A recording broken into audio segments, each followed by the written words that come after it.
My number 3, I get a lot of people that say hell yeah, but I get more people that give me pushback, but I'm throwing it out there.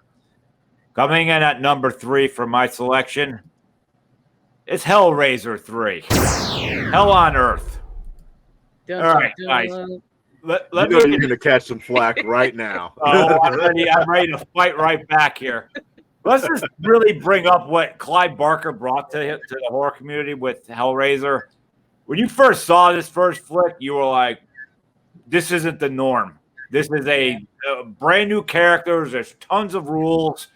You're kind of just frozen like, okay, every time this guy talks, you're trying to learn this story and all that. And by the time the movie was done, I was cool with the characters, but I liked the first one. Sorry, dragged. In my eyes, is this bizarre and it dragged. So when Hellbound came out, I like that even way more. Like to me, that's like the it one. And I thought it was a great piggyback off the first one.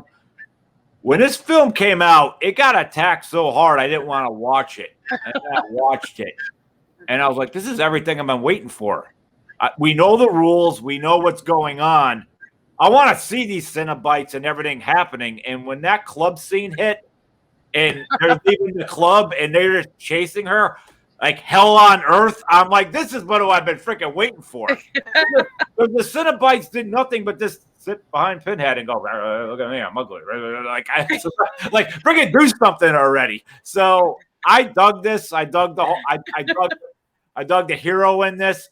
I liked Doc. I liked all of Hellraiser 3. And I realized people said after this is the one that like broke it and the whole after this, I don't know. Like I know there's like 9 Hellraisers. I lost track after this one.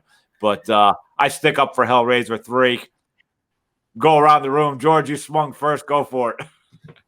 All right. So in your defense, okay, I will say that it does fit the natural progression of what you would figure the Cenobites would need to go into. They were kind of stuck into the obelisk, and to come on out and to wreak havoc on the world and have hell on earth. It is better than having in the first one. It's isolated in a house. Second one, loved it. I mean, that's so flawless. To happen in that sanitarium. Where you would go from there, I don't know. So I guess that would be the next step. I guess to go into to take the film into that franchise into that direction. I just wanted them to do more and to handle it more. I wanted more bloodshed. I wanted it to be more of a global thing, and not so much. You didn't like the club scene that didn't satisfy an entire club of people getting killed by listening to bad music?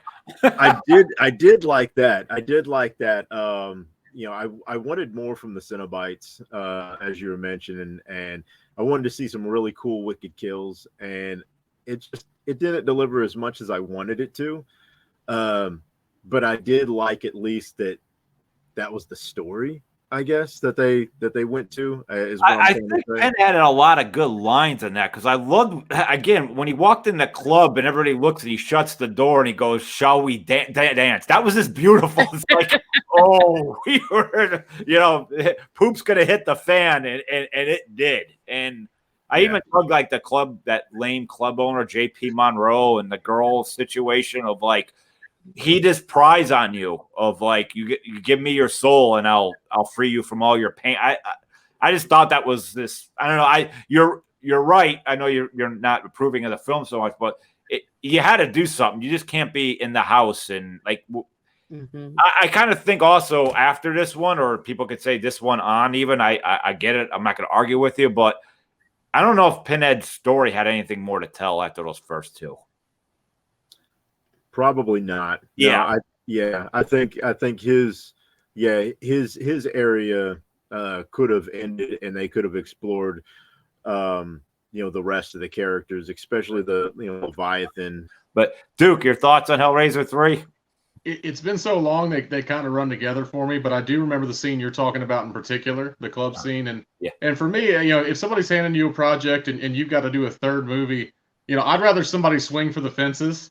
And if you missed and you got a couple of cool scenes out of it and it bridged something for the rest of that franchise, sometimes I think that's all you can ask out of somebody. And I think that there were definitely points in that film that people would repeat at a party and say, you got to see this scene. This scene is great. You know what I mean? And to me, that's worthwhile. And yes, I mean, I understand it may not have been a heavy hitter, but I'm with you. Like I completely get why I think it deserves some respect.